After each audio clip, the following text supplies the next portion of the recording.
Más de uno en Onda Cero, donde Alsina. El conocido escritor y filósofo Jorge Freire fue entrevistado hace unos días por la periodista Ana Belenda para La Voz de Galicia. Hola, Jorge. Hola. Y dijo Freire, la división entre ocio y negocio que hemos tirado tan alegremente era emancipadora. Yo soy fordista, o sea, trabajo en mi horario y por las tardes me toco las narices. Me niego a dedicarle al trabajo 16 o 20 horas al día. ¿Cómo estás? ¿Descansado quizá? Sí, no te voy a decir lo contrario. 20 horas al día. Pues, Carlos, tampoco, las profesiones basadas en la vocación, por ejemplo la escritura, y yo lo veo con muchos amigos, son las más susceptibles de convertirse en auténticas torturas. El trabajo etimológicamente viene de tripalium, que era un instrumento de tortura con 3 palos. Y algunos amigos, so pretexto de que trabajan en su vocación, viven absolutamente esclavizados, pero cuidado, esclavizados por ellos mismos. Se arrojan ellos mismos, se ponen ellos mismos los grilletes. Ya, pero que lo que queremos saber es, entonces por las tardes, cuando te tocas las narices, sí.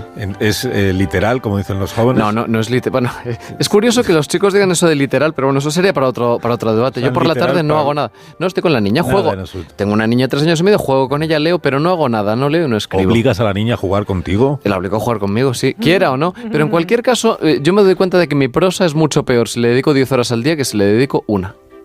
Yeah. Porque estoy concentrado y porque requiero de tensión de espíritu para escribir bien. Ajá. Entonces, si es 1 hora sin dispersión, sin distracciones... O sea, que no escribes borradores, directamente vas al... No te diría tanto, pero vamos, casi.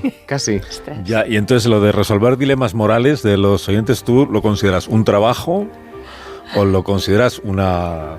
Pues mira, Carlos, te diría que es placer, pero teniendo en cuenta los dilemas que nos llegan, sobre todo los de hoy, que son pesarosos, y son desmoralizadores incluso, y son indignantes. Yo nunca me indigno, pero hoy me he indignado. Pues sí. Hoy es trabajo, ¿no? Y te diría que del trabajo más oneroso que pueda haber. Un dilema que me ha indignado gravemente. ¿Qué me estás contando? Vamos a escucharlo ya, vamos, pónmelo, pónselo.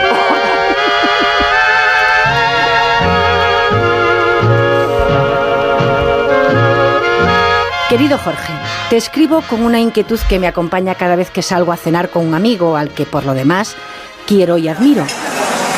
Es un hombre culto, exitoso, buen conversador, educado, tiene buena presencia, un pelo tupido, buenos dientes. El problema es que al final de la velada siempre se lleva algo del sitio en el que cenemos. No importa que el restaurante sea mejor o peor, puede ser una taberna de barrio o un sitio de estrella Michelin, le da igual. Cuando llegan los postres, él entra en su fase de despedida activa, como yo la llamo, y se mete en el bolsillo de la chaqueta pues una servilleta, una cucharilla, un cenicero, una taza, algo pequeño e inofensivo, pero siempre acompañado de una sonrisa cómplice, como si estuviéramos protagonizando una travesura infantil y no un delito menor.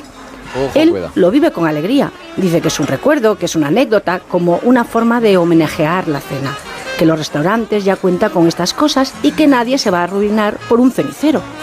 Lo que pasa es que cada vez que lo hace, imagino al camarero mirándonos fijamente, imagino la mano en el hombro, una escena desagradable y sobre todo imagino mi cara colorada, muriéndome de vergüenza. ¡Qué bochorno! ¡Qué bochorno! He intentado hablarlo con suavidad. Él se ríe y me dice que exagero. La semana pasada fue una salsera de cerámica. La deslizó como quien no quiere la cosa. Yo sentí un sudor frío y pensé, hasta aquí, porque un día nos van a pillar. Así que te pregunto, Jorge, con toda la discreción que puedo reunir, ¿se puede seguir saliendo a cenar con alguien que confunde la sobremesa con un botín? ¿O debo asumir que esto no es una manía simpática, sino que mi amigo tiene la fea costumbre de mangar y que yo, por acompañarlo, acabaré siendo cómplice involuntaria? Con angustia, Sonsoles. Bueno, Sonsoles, le acompañamos en su angustia y gracias por trasladarnos este dilema. Bueno, Sonsoles, sin paños calientes, en el siglo de oro este buen hombre habría acabado en el corral, infamado, cubierto de brea, y seguramente tú, querida oyente, también por acompañarlo. No te voy a mentir, la verdad por delante, la verdad nos hará libres, ¿o no?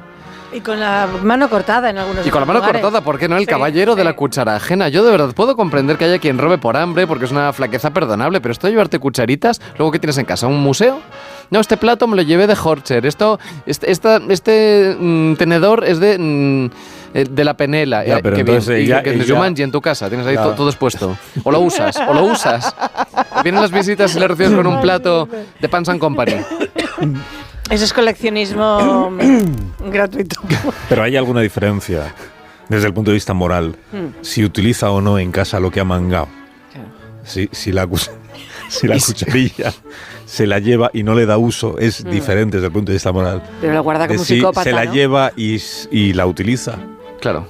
Hay un atenuante ahí. A lo mejor la guarda, ¿no? La guarda en una caja. Es La que si- psicópata, como la que Si le lleva da una siempre. utilidad, es un atenuante al hurto. Pues no tengo respuesta para Desde esa el punto de pregunta vista tan, moral, tan no enjundiosa. penal. Hombre, si lo usa yo te diría que no, al revés, el atenuante es que por lo menos lo usa, ¿no? En cualquier caso te diría algo, me voy a resguardar detrás del burladero de las citas. Kant decía, obra de tal manera que tu acción sea susceptible de convertirse en ley universal. Es decir, imagínate que todo el mundo actuara como tú. Dicho en Román Paladino. Tú imagínate que yo llego a 3:30 y me llevo en la mochila 6 rollos de papel higiénico. Bueno, no serías el primero. Bueno, pero, y si lo hiciéramos todos, ¿en qué se convertiría este Pues país, en este querido país? carencias, en ¿En un patio de carencias monipodio constantes. se convertiría? ¿En qué se convertiría esto? Pues ¿En un juego de tambores? en aseos sin papel higiénico, como nos ha pasado alguna vez. ¿Y se empieza así? ¿Cómo se acaba? Porque esa es la pregunta. Bueno, Empiezas sí. llevando tu papel higiénico y ¿qué es lo siguiente que Ya, pero haces? entonces nuestra oyente angustiada, que es en que a mí el amigo mangante, pues oye, que se haga justicia. Pero la oyente que nos escribe, angustiada, porque ¿Qué ella hace? Claro. se ve como obligada a acompañarle en su labor mangante, Bueno, cuando porque en realidad no lo comparte. Pero Carlos, leamos entre líneas. Está seducida primero por las dos virtudes de este hombre tan cuestionable que son el pelazo y los dientes. Ya, eso sí. Ah, claro, porque como el hombre tiene un pelazo envidiable y unos dientes muy sanos, entonces jiji, jaja, pues no. Claro. Hay una larga tradición de gente que roba por placer. Siempre pensamos que es cosa de raterillos. Hay gente que... Bueno, en fin, hay gente que hace el mal por el mal. Me acuerdo de Arsène Lupin, el personaje de las novelas de Maurice Leblanc, el famoso ladrón de guante blanco que venía de cuna muy rica, ¿no? Y luego podemos hablar de Aníbal Lecter incluso, ¿no? Que no es que robase, pero en cualquier caso también era un hombre muy culto, era un psiquiatra, era un políglota, etcétera, etcétera. Y luego hacía lo que hacía. Bueno, así se empieza. Hay un personaje que me gusta mucho, de la historia de la literatura, pero también de la historia en general, que es Barba Azul. Ya sabéis que Barba Azul, Charles Perrault, que es el autor del Gato con botas y tanto, se inspira en Barba Azul, que era este personaje que prohibía a sus mujeres. No es que tuviera muchas mujeres, sino que tuvo muchas consecutivas, no simultáneas. Decía, hay un salón, hay un cuarto en la mansión en el que no puedes entrar porque hay cosas innombrables. Entonces cuando ellas entraban les cortaba la cabeza, a una, a otra y a otra. Bueno, Perrault se basó en un mariscal francés que existió en el siglo XV, que era Gilles de Rais, y que era un hombre que a lo largo de años ejecutó y descuartizó a centenares de niños.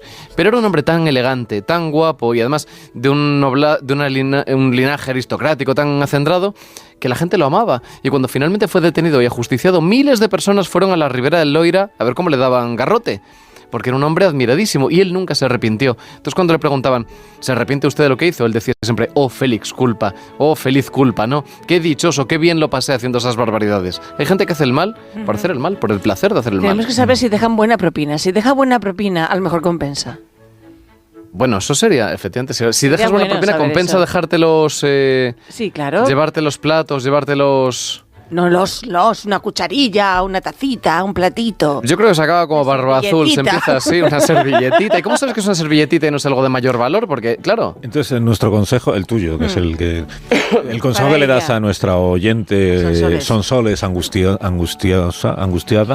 Sonsoles angustiada, tu consejo es que disfrute, En absoluto. que acompañe Todo lo al contrario, mangante Carlos. y lo disfrute. Feliz culpa, ¿no? Has hecho oídos sordos de lo que he dicho. Eso es lo que hay que evitar. Tu última cita era esa, feliz culpa, pues. Si erramos este consejo, esta mujer puede acabar con sus huesos en una lóbrega celda acompañando en cuanto encubridora a este auténtico caradura. Así que no. Pero que, disfrutándolo. que renuncie a esta amistad ahora mismo, que lo haga ipso facto, que Que lo haga renuncie de a la forma amistad. perentoria, Carlos, por favor.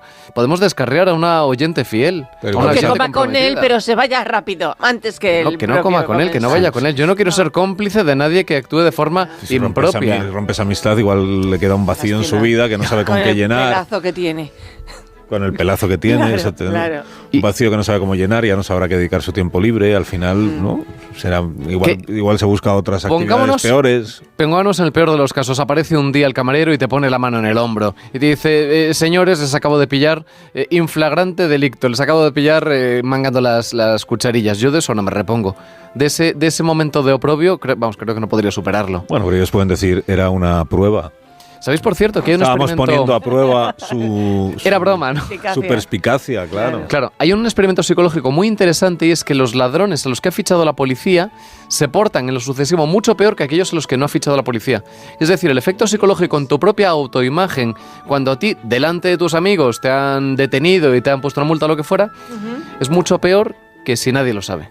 Es decir, es más fácil el autoengaño, o por ejemplo, presentarte ante el espejo como alguien que no es un ladrón. Si nadie lo ha visto, es más fácil hacerlo que si hay testigos. Ya. Es muy interesante eso. Pues Sonsoles, desde aquí todo nuestro... Bueno, pues ya está, Sonsoles, solucionado, ¿eh? Toda nuestra reprobación a su intolerable comportamiento. Pero qué satisfechos nos quedamos cuando lo Sonsoles, resolvemos tan bien, ¿eh? Si la pobre Sonsoles no tiene la culpa de nada. Pero yo me voy, en cambio, henchido con la satisfacción del trabajo bien hecho, ¿eh? Muy bien, Qué pues gusto. enhorabuena, Freire, y que Muchas sigas gracias. descansando el resto del día. Bueno, sí, hay que pensar, hay mucho que pensar, Carlos. Adiós.